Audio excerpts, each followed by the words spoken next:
L'exposé suivant concerne les travaux pratiques de biologie des organismes animaux. Dans ce TP, pour chaque échantillon, on va observer principalement la forme du corps, la symétrie, le squelette et le milieu de vie. On va commencer par l'étude de l'embranchement des spongiaires. Les spongiaires se subdivisent en 3 classes en fonction de la nature des spicules qui constituent leur squelette. Premièrement, nous avons la classe des calcisponges, dont les spicules sont de nature calcaire. La deuxième classe est celle des hexactinylides. Les spicules sont siliceuses. Et la troisième classe, c'est celle des démosponges. Les spicules sont de nature siliceuse, comme on peut observer la présence ou l'absence de fibres de spongine. Les spongiaires sont des animaux marins, des organismes métazoaires, c'est-à-dire pluricellulaires. Ce sont des diploblastiques présentent deux feuillets, un ecto et un endoderme. Ils sont des acélomates. Ils ne possèdent pas d'organes différenciés. Leurs cellules ne sont pas organisées en vrais tissus. Le corps est percé de pores, c'est pour cela qu'on les appelle les porifères, ne possédant pas de symétrie. Ces images représentent 4 espèces de spongiaires n'ayant pas la même forme, mais présentant toutes une structure porifère. Euspongia officinalis est une espèce cosmopolite. Il est présente dans les mers chaudes, exemple bassin méditerranéen. On récupère les fibres de spongine pour les utiliser comme éponge de toilette. 2 espèces de spongia dans leur milieu naturel et leurs squelettes respectifs mettant en évidence leur caractère porifère. Le deuxième embranchement, c'est celui des cnidaires, qui sont des espèces marines, des animaux métazoaires, diploblastiques, acélomates. Leur bouche est entourée de tentacules. La symétrie et les radiaires, appelées aussi symétrie rayonnante. Leur cycle biologique se caractérise par l'alternance de la forme méduse et de la forme polype. La forme polype, elle est sessile, c'est-à-dire fixe, assurant la reproduction asexuée, et la forme méduse, libre, assurant la reproduction sexuée. Leur cycle biologique présente une alternance de la forme polype et de la forme méduse. Les polypes donnent naissance aux méduses et les méduses donnent naissance aux polypes. On va s'intéresser plus exactement à la superclasse des onthozoaires, dont le cycle biologique est caractérisé par l'absence de la forme méduse. Présentant une symétrie radiale, leur bouche est entourée de tentacules, leur cavité gastrique est séparée par 6 aines, cloisons ou 8 cloisons. Les polypes sont soit solitaires, soit coloniaux. Les colonies sont de forme branchue ou massue. Leurs dépôts calcaires forment les coraux aux polypiers. On les appelle les constructeurs de récifs coralliens. Les polypes solitaires sont caractérisés par une cavité s'ouvrant par un orifice qui joue double fonction, bouche et anus. Cette cavité gastrique est entourée d'une couronne de tentacules très nombreuses et ça nous permet de dire qu'il s'agit d'un hexacorallière. Les polypes coloniaux, on observe une colonie de polypes présentant tous une cavité gastrique s'ouvrant par un orifice bouche et anus entouré de 8 tentacules, ce qui nous permet de conclure qu'il s'agit d'un octocorallière. Ramifications des polypes coloniaux sont soit branchus, soit massus. Les massus est caractérisé surtout par le groupe des hexacorallières, représenté par la dendrophilia, et les branchus sont représentés par les octocorallières, et ici, c'est le cas du genre Gorgonia. L'image présente les différentes formes de ramification branchues. Cette photo représente les colonies à ramification massue. On va passer maintenant à l'embranchement des platelmintes, qui sont des vers plats, sont aussi des métazoaires, triploblastiques, célomates. La symétrie est bilatérale, absence de squelette. Le corps des formes parasites porte des ventouses et ou des crochets. Cet embranchement est subdivisé en 3 classes. La classe des turbulariés, qui est la classe des formes libres, la classe des trématodes, qui est un groupe de parasites représentés par Phaciula hepatica, qui sont caractérisés par la présence de 2 ventouses, une ventouse buccale appelée aussi ventouse orale et une ventouse ventrale appelée acétabulum. La 3e classe est celle des cestodes, c'est aussi un groupe de parasites. On va mettre l'accent sur la classe des cestodes. Les cestodes sont des vers solitaires composés d'un scolex qui porte des ventouses qui peuvent être au nombre de 2 ou 4 et un rostre garni de crochets, suivi d'un cou qui est la zone de prolifération. C'est là où il y a élaboration des segments composant le corps qu'on appelle les proglottis. L'ensemble des proglottis forme le strobile. Chaque proglottie est un segment hermaphrodite portant les 2 gonades mâles et femelles avec un orifice latéral qu'on appelle orifice de pente, l'orifice de pente, orifice génital. Ces individus ne possèdent pas un tube digestif et la digestion se fait par osmose. Cette photo montre une vue microscopique de la tête d'un cestode et on voit bien la présence de ventouses et de rostres armés de crochets. Sur la droite, un cucurbitin qui est un segment à dominance femelle, puisqu'on observe la présence d'un utérus qui occupe toute la cavité avec des œufs de couleur sombre, noirâtre. Ces cucurbitins sont les segments qui sont émis dans les selles de l'homme parasité. Une vue globale d'un cestode montre bien la présence des 3 composantes qui sont la tête, qui est vers le bas, suivie d'un cou, et le strobile.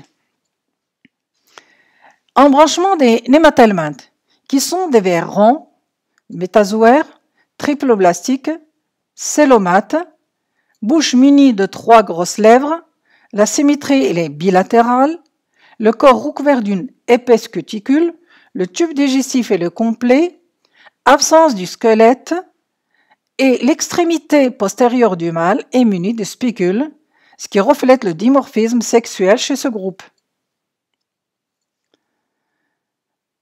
Ce sont tous des parasites. L'exemple étudié, c'est celui de l'ascaris.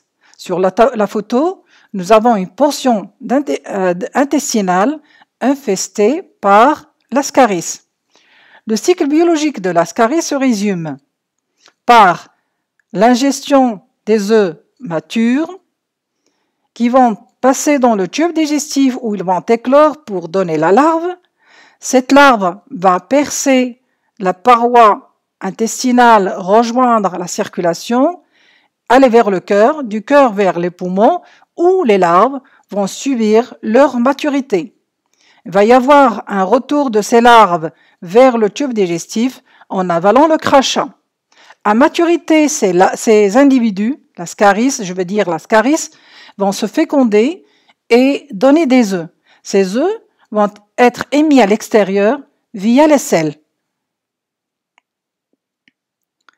L'embranchement des annélides, cet embranchement est subdivisé en 3 classes.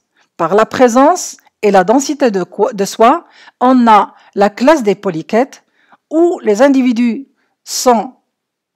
présentent des expansions latérales qu'on appelle parapodes portant des soies nombreuses.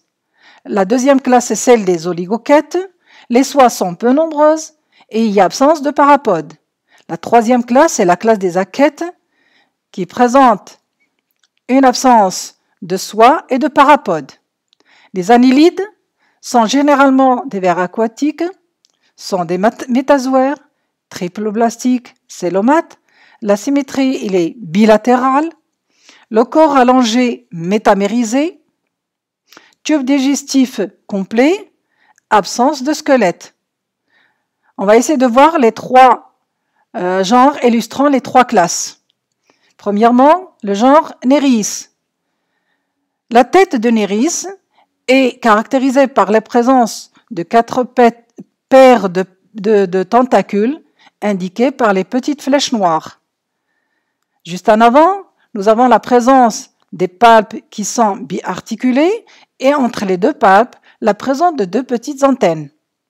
La métamérisation du corps elle est très bien visible. Nereis présente un corps allongé, métamérisé, portant latéralement des parapodes armés de soie, qui sont nombreuses. L'exemple des olicoquètes, c'est le lombric. Corps long, métamérisé, mot sans squelette. Tête sans antenne ni yeux, vit dans les sols humides ou terres humides. Présente d'un tube digestif complet, le clitellum se développe sur le segment 33 à 37. Le dernier segment du corps est aplati de couleur claire portant l'anus. Les soies chitineuses sont peu nombreuses, servant à la locomotion, sont implantées directement sur la peau de ces animaux. Ce sont des espèces hermaphrodites à fécondation croisée. Les échanges gazeux se font à travers leur peau humide. L'image représente un lombric qui est caractérisé par un corps allongé métamérisé, la tête qui est dépourvue d'antennes et des yeux, le clitellum qui se trouve sur le 33 à 37 métamères et en dernier la queue qui porte l'anus.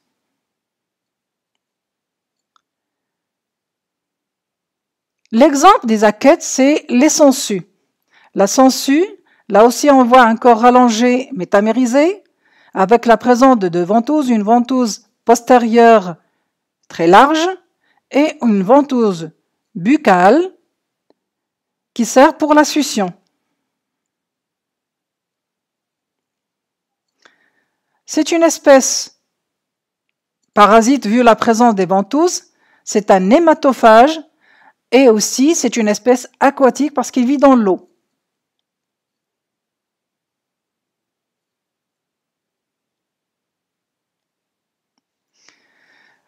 La sangsue Erudomédicinalis est utilisée en médecine pour sa capacité à extraire le sang et en raison de la sécrétion de l'irudine qui est un anticoagulant puissant.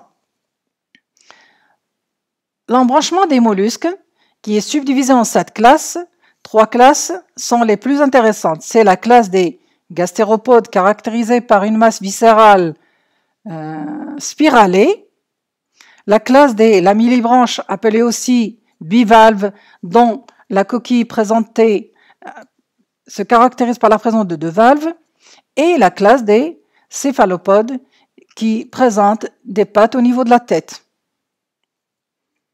Les gastéropodes sont représentés par Helix et c'est un métazoaire triploblastique portant 2 paires de tentacules avec les tentacules postérieurs qui portent les yeux qui leur donnent le nom de stylomatophore. Tube digestif complet, corps divisé en 3 parties, tête, pieds et la masse viscérale. Présence d'un squelette externe appelé coquille, pas de symétrie bilatérale, il est altéré par la torsion. Le sol de reptation, appelé aussi pied de reptation. Espèce terrestre, hermaphrodite. La morphologie de la coquille montre 3 parties, la tête avec les 2 paires de tentacules, pied de reptation qui sert à l'animal à glisser sur le substrat et une masse viscérale délimitée par la coquille. En enlevant la coquille, on observe la morphologie interne. on observe la présence de 2 paires de tentacules au niveau de la tête. Sous la coquille, nous avons un hépatopancréas, un poumon, un cœur, un rein, et au niveau du bourrelet palien, nous avons la présence de 2 orifices. Un orifice pulmonaire appelé aussi orifice du poumon et un orifice digestif qui est l'anus. Vers la tête, nous avons la présence d'un orifice qui est l'orifice génital appelé orifice de la ponte. En dernier, l'étude de l'embranchement des arthropodes qui est subdivisé en 2 sous-embranchements. Le sous-embranchement des chélocérates représenté par la classe des arachnides, caractérisé par la présence de 4 paires de pattes thoraciques. Le sous-embranchement des mandibulates, appelé aussi antennates, est subdivisé en 3 classes. La classe des crustacés, caractérisée par 2 paires d'antennes. La classe des insectes, caractérisée par la présence de 3 paires de pattes thoraciques. Et la classe des myriapodes, qui porte des pattes le long de son corps. On va s'intéresser à la classe des crustacés, qui est représentée ici par la crevette, qui est un métazoaire triploblastique, corps il est métamérisé, tête avec 2 paires d'antennes et 2 yeux, tube digestif complet, corps divisé en 3 parties, tête, tronc et abdomen. Présent d'une croûte externe appelée crusta, c'est cette structure qui a donné le nom à la classe. Une carapace céphalothoracique couvrant la tête et le thorax. 5 paires de pattes thoraciques appelées pattes ambulatoires, ça donne le nom de décapodes. Espèce gonochorique, séparation des sexes, c'est-à-dire nous avons des crevettes mâles et des crevettes femelles. La morphologie de la crevette montre l'existence de 2 grandes entités, le céphalothorax et l'abdomen. Le thorax appelé périon et les 5 paires de pattes postérieures sont appelées des périopodes et l'abdomen appelé pléon et les pattes sont appelées des pléopodes. La carapace, qui est un socle unique qui couvre le thorax et la tête, est prolongée vers l'avant par un rostre. La métamérisation abdominale, elle est très bien visible. La tête est formée de 5 métamères portant chacun une paire d'appendices et le thorax composé de 8 métamères portant chacun une paire d'appendices. Les 3 premières paires de pattes thoraciques, c'est-à-dire les 3 premières pattes antérieures thoraciques, se sont transformées en pattes mâchoires. Le dernier métamère du corps, c'est le telson, avec les uropodes, forme le gouvernail de l'animal qui lui permet de changer de direction dans l'eau. Sans oublier que vers la tête, nous avons un œil de type pédonculé, c'est-à-dire un œil porté par un pédoncule qui la relie à la tête. 2 paires d'antennes, les antennes nulles et les antennes. Les appendices de la crevette sont structurés de la même manière, composés de 3 pièces. Une protopodite, une endopodite et une exopodite, ce qui est illustré par la maxillipède de la crevette. Nous avons l'exopodite, l'endopodite, la protopodite. Même chose pour la maxille. Nous avons les 2 endites bifides de la protopodite, l'endopodite et l'exopodite.